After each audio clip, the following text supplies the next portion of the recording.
할렐루야. 하나님의 은혜가 이 시간 우리들 모두에게 임하기를 주님의 이름으로 축원합니다. 말씀의 제목 한번 따라 하실까요? 갈렙은 특권을 더 큰 영광으로 승화시켰습니다.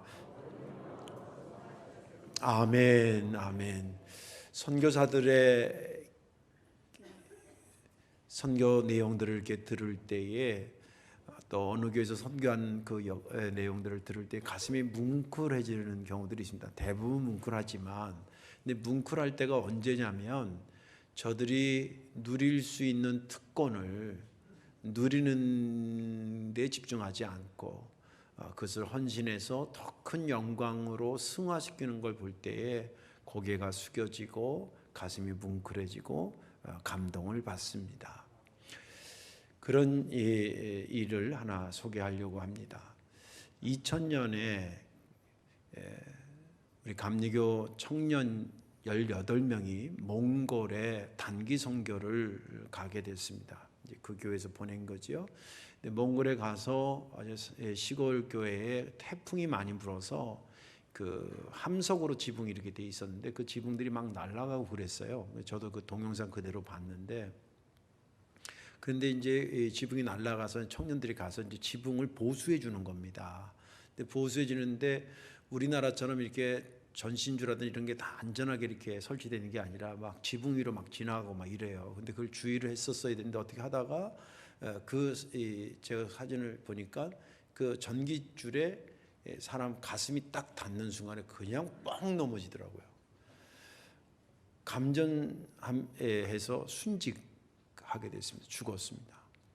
공교롭게도 그 죽은 청년이 그 단기 선교를 보낸 교회 목사님 아들이었습니다. 뭐 누가 죽었어도 교회가 슬픔에 잠겼겠죠. 그래서 더 슬픔에 잠기고 목사님도 그 비보를 듣고 이제 바로 글로 날아가서 이제 갔더니 시신이 아직도 이제 있는 거죠. 그 아들을 부둥켜 안고 한참 울고 이제 그랬는데, 울고 나서 이렇게 보니까 아들이 손목 시계를 이렇게 차고 있었는데 그 손목 시계가 탁탁탁탁탁탁 계속 가는 거예요. 그때 그 아버지 목사님이 순간 생각하기를, 내 아들의 심장은 멈췄어도 선교의 시계는 멈추지 않았구나, 그런 생각을 했다는 거예요. 그리고 이제 굳은 결심을 하고 한국에 돌아옵니다. 돌아와서 장례를 잘 치르고 교회 회의를 해가지고 몽골 그 지역에, 몽골도 워낙 넓잖아요. 근데 아들이 순직한 그 지역에 선교사를 그 교회에서 파송하기로 결의를 해서 보냅니다. 그리고 성도님들이 더 열심히 이제 헌금하고 그래서 거기에 선교센터를 좀 지어주자, 본격적으로 좀 하도록 하자, 그렇게 해서 선교센터도 지어줍니다. 그리고 마지막 하나는 그 목사님이 이제 몇 년 있다가 자원 은퇴를 합니다. 65세에 은퇴를 하고, 사실 은퇴하면 한 40여 년 목회했으니까 좀 쉬고 싶은 마음도 있고 그러지 않겠습니까? 근데 그런 것들을 다 포기하고 그 아들이 죽은 그곳에 선교사로 또 갑니다. 저 그 기사를 오래전에 봤는데, 그리고 다시 어제도 또 설교 준비하면서 확인해 봤는데 볼 때마다 가슴이 짜릿짜릿하는 거예요. 뭐 뭉클 정도가 아니에요. 그리고 막 이렇게 오버랩 되는 게, 내가 그 상황인데 있었으면 난 그렇게 할 수 있을까, 막 이런 생각이 막 드는데 아무튼 좀 힘들었습니다.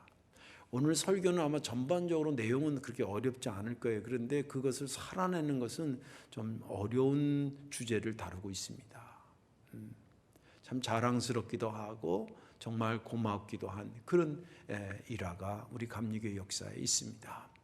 갈렙도 자기의 특권을 자기를 위해서 쓰지 않고 더 큰 하나님의 영광을 위해서 기꺼이 내놨던 사람인데, 오늘 그의 이야기를 들으면서 은혜를 받고자 하는 것입니다. 오늘 본문에 있는 내용은 우리가 익히 아는 내용입니다. 이스라엘 백성들이 하나님께서 세운 모세를 중심으로 해서 출애굽해서 광야에서 40년 있다가 요단강을 건너서 드디어 가나안 땅에 들어가게 됩니다. 가나안 땅을 들어가게 됐지만 사실은 허허벌판에 그냥 아무도 없는 데 들어간 게 아니라 이미 거기에는 7 부족들이 살고 있었고, 그 중에 하나인 이 아낙 자손은 이스라엘 백성들의 간담을 서늘케 했던 거인족들입니다. 그러니까 그 딱 보는 순간에 우린 졌다 이렇게 생각이 드는 거예요.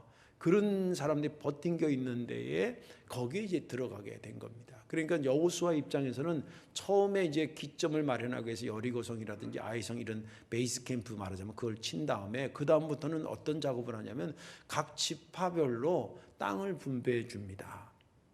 땅을 분배해 줍니다. 그런데 이 갈렙에게는 자기의 우선권이 있었습니다. 네. 어떤 우선권이 있었냐면 가데스 바냐에서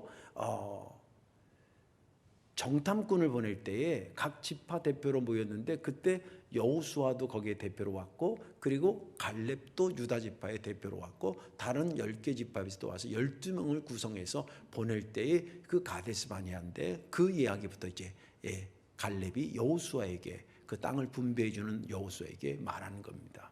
여호수아여, 우리에게 헤브론 땅을 주십시오. 아시다시피 우리 가데스 바냐에서 12명이 정탐꾼으로 가지 않았습니까? 당신도 기억하실 겁니다. 그러면서 그때 갔을 때 내가 정말 성실한 마음으로 거기를 샅샅이 뒤지고, 그리고 충성된 마음으로 와가지고 보고하지 않았습니까? 근데 나머지 다른 사람들은 거기 절대 못 간다. 거기 안악자손 거인족 있는데 우리 가면 나중에 그 앞에 메뚜기만도 못해가지고 우리 박살난다, 못 간다. 그래서 많은 사람들을 간담을 서늘케 하고 실망케 했던 보고 있을 때, 당신하고 나는 들어갈 수 있다고 보고 하나님이 함께 하시면 우리 갈 수 있다고 보고한 것 기억하시지 않습니까? 그때 그 보고를 할 때에 모세가 뭐라 그랬습니까? 갈렙아, 여호수아야, 넌 참 복되구나. 니네들이 가나안 땅에 들어가면 땅을 분배하게 될 때 니네가 원하는 땅, 네가 A 땅이면 A 땅, 저기면 저기, 예루살렘이면 예루살렘, 헤브론이면 헤브론, 어느 지역이든지 네가 먼저 딱 여기 가겠다 그러면 우선권을 주겠다라고 말한 거 기억나지 않습니까? 그래서 제가 지금 우선권을 가지고, 특권을 가지고 먼저 요청하는데 저는 헤브론으로 가겠습니다. 제가 헤브론으로 가는 이유는 거기에 온 우리 이스라엘 백성들이 겁에 질려 있는 아낙 자손이 있기 때문에 가는 것입니다. 좀 부연 설명을 하자면, 나는 거기 땅이 비옥하거나, 나는 거기가 산성이 좋거나, 땅값이 비싸거나 그래서 헤브론을 선택한 것이 아닙니다. 내 특권을 나는 안락한 것을 선택하는 것이 아니라 이스라엘 백성들에게 조금이라도 짐을 덜어주기 위해서 저는 가장 강력한 그들을 내가 우선적으로 치고 들어가는 것으로 나의 특권을 쓰겠습니다. 그런 얘기를 합니다.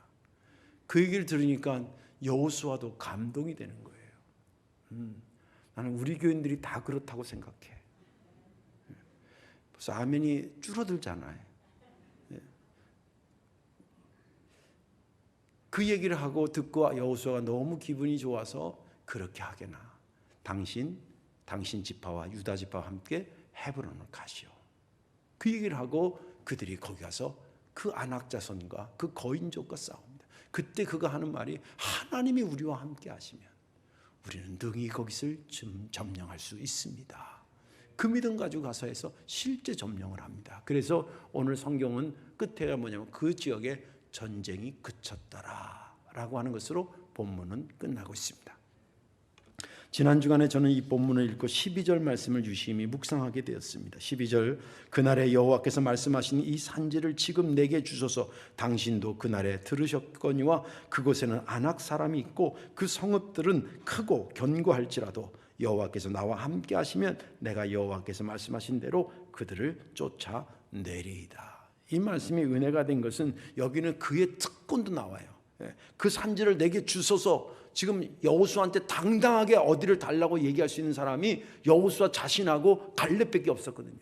그 갈렙이 거기 주십시오. 이유는 우리 민족을 가장 힘들게 한 강력한 거인들이 사는 지역이기 때문입니다. 하나님이 함께 하시면 우리는 능히 거기를 쫓아낼 것입니다. 그 말씀이 은혜가 됐습니다. 오늘 이 말씀에 저와 여러분들 은혜 받으시고 한번 따라해 가보십시오. 갈렙의 후예대로 내가 좀 살면 좋겠다. 여러분들 예수 믿고 나면 저도 그렇고 여러분도 그렇고 다 특권들이 있어요. 다 특권들이 있습니다. 그런데 그 특권을 나한테 초점을 맞추지 않고 이스라엘 백성들에게 초점을 맞추고 그리고 과감하게 그것을 헌신해서 더 큰 영광으로 승화시켰던 갈렙의 믿음의 후예들이 저와 여러분들 되시기를 주님의 이름으로 축원합니다. 자, 그렇다면 어떻게 갈렙은 자기 특권을 더 큰 영광으로 승화시킬 수 있었나라고 하는 것입니다. 아주 중요한 얘기죠. 과연 그 사람들 인생을 2번 사는 거 아닌데 한 번 있는 인생을 자기 특권을 세상에 어떻게 더 큰 영광으로 승화시킬 수 있었냐는 거예요. 그 첫째는 개인보다 전체를 생각했기 때문입니다. 개인보다 전체를 생각했다는 거예요. 7절 말씀 보겠습니다. 내 나이 40세의 여호와의 종 모세가 가데스바네아에서 나를 보내어 이 땅을 정탐하게 하였으므로 내가 성실한 마음으로 그에게 보고하였고. 이 7절 말씀을 깊이 묵상하면 이 갈렙이 평상시에도 자기 자신보다는 전체를 생각하고 살았다라고 하는 결정적인 추측할 수 있는 단어가 2개 나옵니다. 하나는 가데스바냐라고 하는 거와 그리고 성실한 마음이라고 하는 것입니다. 이 가데스바냐는 지명 이름입니다. 그런데 그가 그것을 잊지 못하고 그것을 굉장히 중요하게 가슴에 담고 있었던 이유는 거기에서 12명의 정탐꾼이 출발한 장소이기 때문입니다. 얼마나 그것을 의미 있고 잘 기억하냐면 자기가 몇 살 때 거기서 갔다는 40세 때 갔다는 나이까지 기억하고 있을 줄. 그는 왜 가데스바냐에서 이 정탐꾼으로 간 것을 그렇게 의미를 부여하고 있을까? 왜 이렇게 중요하게 생각하고 있을까? 이유가 있지 않겠습니까? 그 이유는 뭐냐면 자기 자신을 위해서 시작된 시간이 아니라 이스라엘 전체를 위한 사역의 첫 단추라고 생각했기 때문입니다. 예를 들자면 저도 제 인생이 나를 위해서 살았을 때가 있고 또 공부하고 나서 이제 목회 나가야 되겠다고 목회라는 것은 전적으로 나만이 아니잖아요. 이제 다른 사람 위해서 나간 게 제가 몇 살 때 나간 거, 몇 년도에 나간 거 다 기억하고 있고 어디로 나간 거 다 기억하고 있거든요. 그거는 뭐냐면 그걸 기억하려고 기억한 게 아니라 그것이 그만큼 소중하다고 생각하기 때문에. 갈렙이 그랬다는 거예요. 그가 그렇게 그것을 소중하게 여겼던 것은 뭐냐면 자신을 위해서 시작한 시간이 아니라 이제 이스라엘 전체를 위한 시간이었다고 생각했기 때문에 그 사역의 첫 번째 단추로 생각했기 때문에 굉장히 그것이 중요한 의미를 가지고 있었던 것입니다. 그가 그럴 수 있었던 이유는 뭐냐면 당시에 정탐으로 해서 다른 지역에 간다라고 하는 것은 목숨이 어떻게 될지도 모르는 상황을 얘기하고 있습니다. 오늘 여기 본문에는 내용이 이제 사실은 출애굽에서 나와 있는 민수기에 대한 정탐꾼에 대한 이야기를 이제 한 거지만 여기에 지나고 나서 여호수아가 이제 이스라엘 백성들을 가나안 땅에 탁 들어와서 여리고 성을 치려고 하는데 이게 만만치 않아 보이는 거예요. 그래서 정탐꾼 둘을 보냅니다. 이게 여호수아 2장인가 나와 있는 이야기예요. 근데 그 2명이 갔는데 그 성이 활깍 뒤집어졌어요. 뭐 이상한 게 들어온 것 같다고 막 찾아 헤맵니다. 그때 그 정탐꾼 둘을 딱 숨겨준 사람이 누구냐면 야합이라는 여인이에요. 이야기 아시죠? 숨겨져가지고 막 찾으러 오니까 오기는 왔는데 그 사람도 절로 간 것 같다고 그러면서 막 방향을 틀어가지고 수사를 혼돈을 주고 그리고 이 사람들을 며칠 보호해주고 살려준 그런 내용이 있어요. 여러분들 왜 그렇게 길을 쓰고 살려줬을까요? 잡히면 죽으니까. 당시에 다른 데 가가지고 정탐한다라고 하는 것은 생명을 담보로 하러 가는 거예요. 자기 목숨을 너무 챙기면 정탐꾼에 갈 수 없는 겁니다. 아주 위험한 일을 하는 거예요. 그런데 그가 전체를 생각했기 때문에 가데스 바냐에서 출발한 것을 염두하고 있고 그렇게 움직였다는 것입니다. 거기서 한번 힌트를 얻을 수 있고 또 한 가지 힌트는 뭐냐면 성실한 마음으로 보고했다라고 하는 겁니다. 좀 드라마틱하게 시나리오를 쓴다면 이 사람이 이제 얼떨결에 이제 그 유다 지파의 정탐꾼의 대표가 됐어요. 근데 정탐꾼 내용을 들어보니까 40일 동안 낯선 데 가가지고 살펴보는데, 야, 그다 갖다 붙잡히면 나 어떻게 죽는 거 아니야? 이거 어떻게 하지? 안 갈 수도 없고 갈 수도 없고. 가서 대충 하자. 성실하게 하지 말고 대충 살자. 대충 이렇게 해가지고 이렇게 하고 이렇게 해서 하자라고 생각할 수도 있잖아요. 성실한 마음으로 보고했다는 말은, 성실한 보고를 할 수 있다는 얘기는 그 가서 정탐꾼의 활동을 성실하게 할 때만 그게 가능한 거지, 대충하고 성실하게 보고가 그게 말이 안 되는 거예요. 이해가 되시죠? 그래서 그는 정탐꾼으로 갔을 때 대충 보내지 않았다는 거예요. 자기 목숨 먼저 우선적으로 하는 게 아니라 그거보다는 전체를 생각하고, 이게 우리 백성들의 운명이 갈린 문제이니까 정말 성실하게 그것을 임했다는 거예요. 그런 모습들이 갈렙의 모습이었던 겁니다.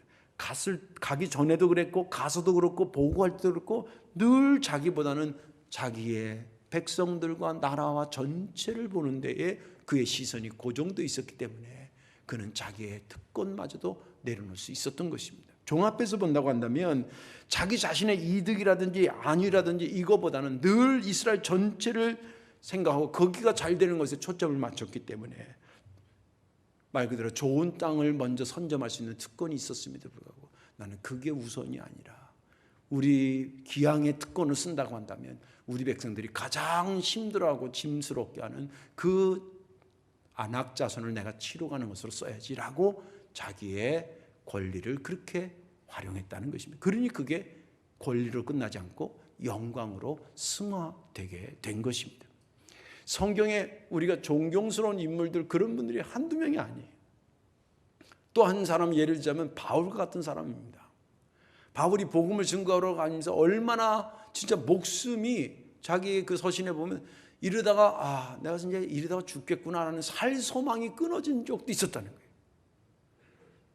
그런데 정작 자기가 고민하고 하는 것은 내가 죽을까 살까가 아니라, 내가 그렇게 뿌린 교회들, 세운 교회들이 바르게 서야 되는데 이 걱정이 더 큰 걱정이었다라고 고백하는 게 있어요. 고린도후서에 봅니다. 고린도후서 11장 27절에서 28절에 이렇게 되어 있습니다.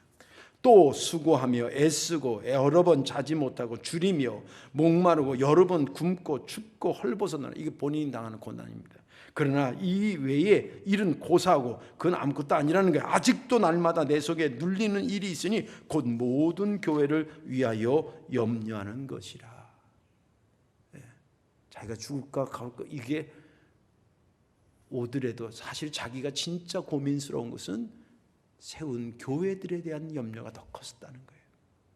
자신의 초점을 맞추지 않고 전체의 초점을 맞췄던 겁니다.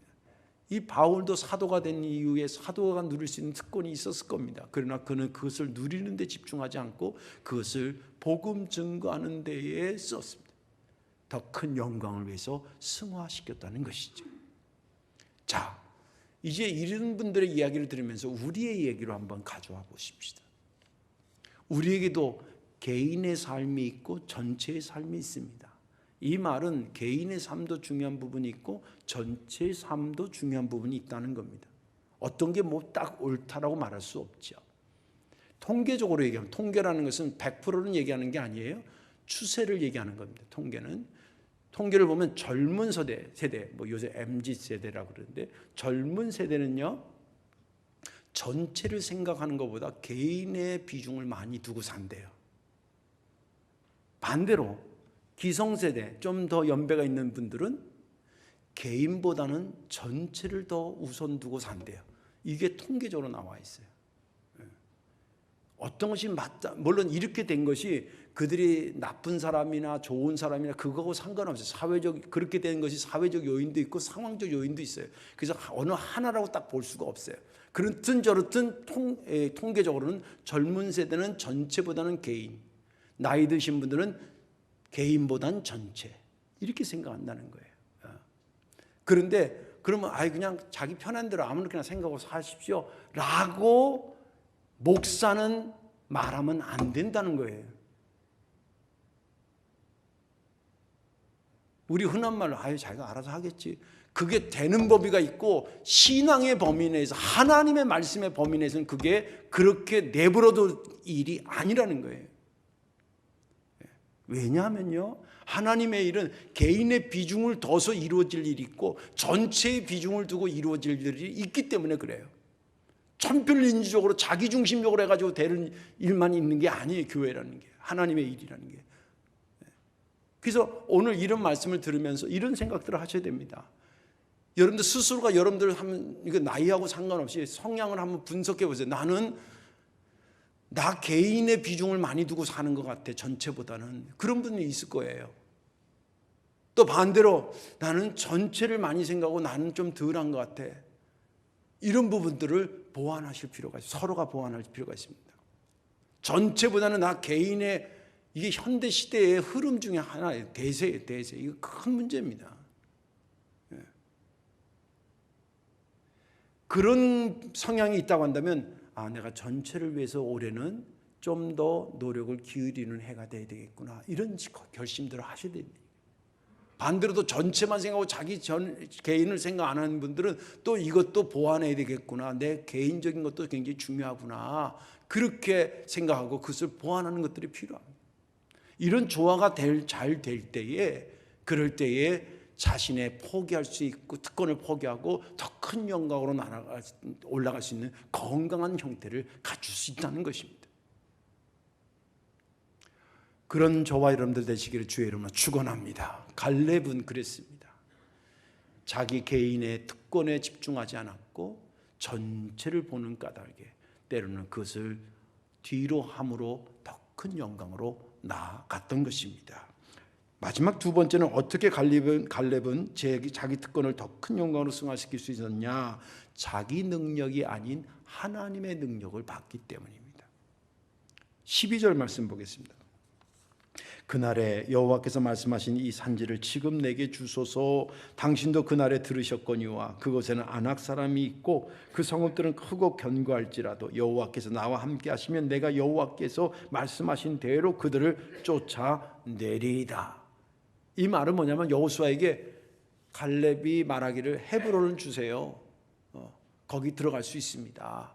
거기 아낙 자손이 뻥하니 버티고 있지만, 견고한 성읍들이 있지만 하나님이 우리와 함께 하시면 능히 거기를 이길 수 있습니다. 그 얘기를 하는 거예요. 그런데 그것을 물리칠 수 있는 힘의 근거를 어디다 뒀냐면 자기 능력에 두지 않았다는 거예요. 어디다 뒀냐면 하나님의 능력에 뒀다는 거예요.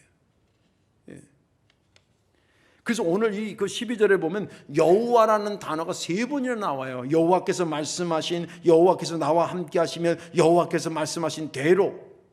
이 말은 하나님의 능력이 자기에게 임하면 아무리 무서운 아낙 자손이라도 능히 이길 수 있다라고 하는 것을 얘기해요. 그는 철저하게 하나님의 능력을 자기 삶에 대입할 때에 뭐 할 수 있는 능력이냐면 자기 특권을 포기할 수 있는 능력이 거기서 생겼다는 거예요. 그가 출애굽해서 40년 동안 광야 생활하면서 뭘 받겠어요?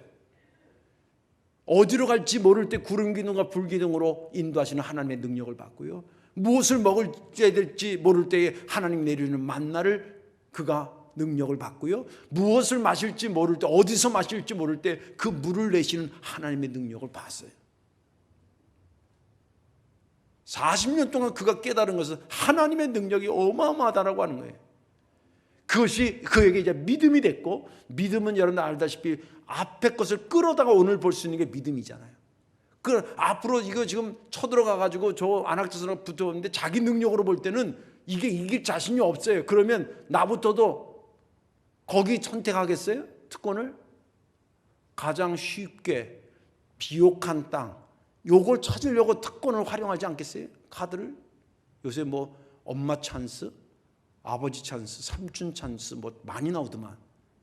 그 찬스를 어디다 쓰겠어요? 좋은 땅에 쉽게 들어가는 데도 쓰지 않겠냐고, 자기 능력만 생각한다면. 그런데 갈렙이 그럴 수 있는 것은 뭐 그가 호탕하고 그리고 마음이 넓고 무슨 용맹스럽고 그런 면만이 아니라 그는 붙잡고 있는 게 있었던 거예요. 그게 뭐냐면 하나님의 능력이에요. 그런데 하나님이, 제가 목회하면서 보니까 저도 자신도 그렇고, 하나님의 능력을 붙잡으면요 여유가 생기고 양보도 하게 돼요. 그런 저와 여러분들 되시기를 주의 이름으로 축원합니다. 그냥 못 풀고 막 이게 챙기려고 하는 거는요, 어디에 사로잡혔냐면 자기 능력이 사로잡힐 때 그래요. 하나님의 능력을 보게 되면 풀어줄 수 있고요, 한 발 뒤로 물러줄 수도 있고요. 그리고 그것을 포기하면서 더 큰 영광으로 승화시킬 수 있어요. 갈렙이 그런 사람이었다는 거예요. 성경에 그런 사람이 또 나와요. 어떤 사람은 이삭입니다. 이삭이 그 창세기에 보면 우물을 잘 파요. 근데 그가 특별한 재능이 있어 그런 게 아니라 하나님께서 그때마다 그에게 재능을 주었어요. 그래서 이삭이 파면 우물이 나오는 거예요. 근데 거기 근처에 그 당시에 이제 그 이삭은 도시국가 형태를 아직 왕이 없던 시대입니다. 그냥 큰 부족 정도의 개념이에요. 그런데 거기에 도시국가 왕의 형태를 띠고 있는 나라들이 있었어요. 그 중에 부딪힌 데가 어디냐면 블레셋이었어요. 근데 이삭이 이렇게 와서 굴러온 돌 같은데 파면 우물 나와. 그 물물 나오니까 양, 소 먹이니까 잘 자라. 곡식도 잘 자라. 좀 신기하거든요. 그런데 신기하면서도 속으로는 시기가 나는 거예요. 그래가지고 떡하니 와가지고 야, 이 우물 우리 옛날에 파놨던 거야. 네가 다시 파가지고 네 거라 그러면 되겠어? 이거 우리 건데? 그거 뺏는 거예요. 근데 이삭도 알거든. 이게 지네가 새로 판 건 줄 아는데 와가지고 시비 걸면서 그런 거예요. 거긴 덩치가 크고 그러니까 양보합니다. 힘의 원리라도 밀린 것도 있지만 양보합니다. 그 당시는요, 우리나라는 사람이 모여 있으면 우물 파잖아요. 그럼 거의 나오잖아요. 근데 그 이스라엘 지역 거기는 우물을 파서 물이 나와야 사람이 모여 살아요. 그런 지역입니다. 그러니까 우물은 우리 좋은 아파트 한 채 갖고 있는 그 이상의 가치가 있어요. 마을을 형성할 수 있는 그런 파워가 있는 거예요. 그 우물을 판 거예요. 근데 와서 뺏어가. 그러면 이걸 속으로는 승질 났겠지. 그런데 딴 데로 가가지고 또 딴 데로 파면 또 나와. 그러면 또 거기 또 찾아와. 내놓으라고. 그걸 창세기 보면 대여섯 군데를 그렇게 반 양보 반 뺏깁니다. 그런데 거기에 아무리 찾아봐도 이 이삭이 게릴라전을 하든지 어떻게 해가지고 확 가서 뒤통수 쳐가지고 저기 블레셋을 쳤다 이런 말이 없어요. 근데 그걸 이렇게 제가 보면서 이삭이 이런 여유와 이런 양보와 이런 우물을 내가 팠으면 내가 누릴 특권이 있는 거 아니에요. 그걸 기꺼이 그렇게 내놓을 수 있는 이유가 뭘까? 그는 블레셋 사람들이 보지 못한 하나님의 능력을 보고 살았던 사람이에요. 이러면서 살다 보면 걸리적거리는 사람이 있을 겁니다. 그때 내 능력과 저 사람 능력으로 하면 충돌 생길 수밖에 없어요. 이게 안 되겠다 싶으면, 말이 안 통하겠다 싶으면 하나님의 능력을 보고 한 발 뒤로 양보해 보세요. 시간이 지나고 역사가 지나면 누구의 손이 들어지냐면 양보하고 하나님의 능력을 붙잡고 그것을 특권을 포기한 사람의 손이 올라가 있는 것을 보게 될 줄로 믿습니다. 이삭이 그랬던 거, 갈렙이 그랬던 겁니다. 자기의 능력을 너무 모르는 것도 문제지만요, 자기의 능력을 너무 아는 것도 문제예요. 너무 알아가지고 그 능력 안에 자기가 갇혀 있어. 저는 못해요. 절대 못해요. 절대 못해요. 근데 제가 그런 분들한테 한번 묻고 싶습니다. 지금 우리가 나이가 뭐 사람마다 다 다른 40대, 50대, 뭐 청년도 있고 60, 70, 80. 80대신 분들한테 물어보세요. 어떻게 여태까지 80전 사셨는데 권사님 능력으로만 사신 것 같아요? 하나님의 능력이 도와준 것 같아요? 물어보세요. 제정신인 분이라면 10중 8구 하나님이 도와주셨죠. 하나님의 능력이 임했지요. 라고 얘기할 거예요. 저도 그러니까. 그러면 왜 하나님이 우리 인생에 그렇게 당신의 능력을 보여주셨을까요? 자랑하려고? 아니잖아요. 앞으로 너의 삶이 있을 때에 포기해야 되기도 하고 양보해야 되기도 하고 이런 경우가 있을 때에 그때 너 두려워하지 말고 쫄지 말라는 거예요. 너는 세상 사람이 못 보는 내 능력을 내가 보여주잖아. 그 능력 붙잡고 미래를 보라고 내가 미리 보여준 거야. 할렐루야. 그래서 보여준 거거든요. 그 믿음이 하나님의 능력, 사람들이 보지 못한, 다른 사람이 못 보는 하나님의 능력을 내가 본다고 한다면 내가 내 특권을 유지하는 데 집중하지 않게 되고 그것을 포기하면서 더 큰 하나님의 영광을 드러낸 대로 나아갈 수 있게 되는 것입니다. 그런 저와 여러분들 되시기를 주님의 이름으로 축원합니다. 이제 말씀을 정리하겠습니다. 대부분의 사람들은요, 이성보다 본능이 먼저 움직이게 돼 있어요. 이건 나쁜 것도 아니고 그냥 그래요. 어느 목사님이 웃은 얘기를 하나 하면서 자기네 교회에서 우리 감리교 목사님들, 여자 목사님들이 은퇴하면 하는 저쪽 서울 정릉 쪽에 안식관 같은 게 있어요. 거긴 다 할머니들인데 다 감리교 목사님들이에요. 은퇴하신 분들이에요. 거기 이제 몇십 명 계시나 봐요. 거기 이제 위문을 갔대요. 식탁이 쫙 있고 이제 한 접시당 떡도 담고 과일도 담고 사탕도 담고 뭐 이렇게 해가지고 한 접시대를 이렇게 하나씩 쭉 나눠줬대, 여성 교회원들이.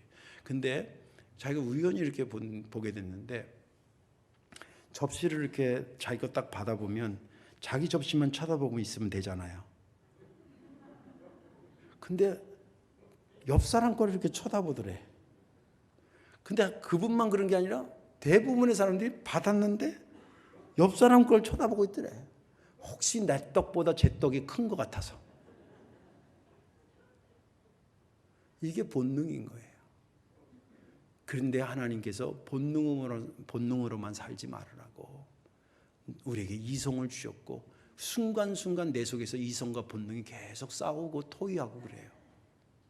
이걸 믿음의 관점에서 본다고 한다면 남들 왜 좋은 걸 먼저 그 특권을 포기하고 싶겠어요? 남들 왜 먼저 좋은 땅을 차지하고 싶은 마음이 없겠어요? 남들 좀 편한 걸 선택할 마음이 왜 없겠어요? 본능적으로 그건 나쁜 게 아니에요. 그러나 더 큰 하나님의 영광을 향해서 가려고 한다면 때로는 내 특권도 내려놓고 오히려 그것을 선한 데 하나님의 영광을 위해서 쓰는 대로 가져갈 수 있을 때에 큰 영광으로 승화될 수 있다는 것입니다. 그래서 아까 말씀드린 것처럼 오늘 설교는 쉽지만 살아가기는 힘든 말씀입니다. 그러나 이미 그렇게 살고 계신 성도님들이 여러분들이기도 하고 앞으로도 이런 삶이 지속되기를 주님의 이름으로 간곡히 부탁을 드립니다. 기도하겠습니다. 예수님, 고맙고 감사합니다. 우리에게 주어진 특권이 작지 않지만 그러나 그것을 때로는 뒤로 하고 더 큰 영광으로 승화시키기 위한 우리의 삶도 있게 하여 주옵소서. 예수님의 이름으로 감사하며 기도하옵나이다. 아멘.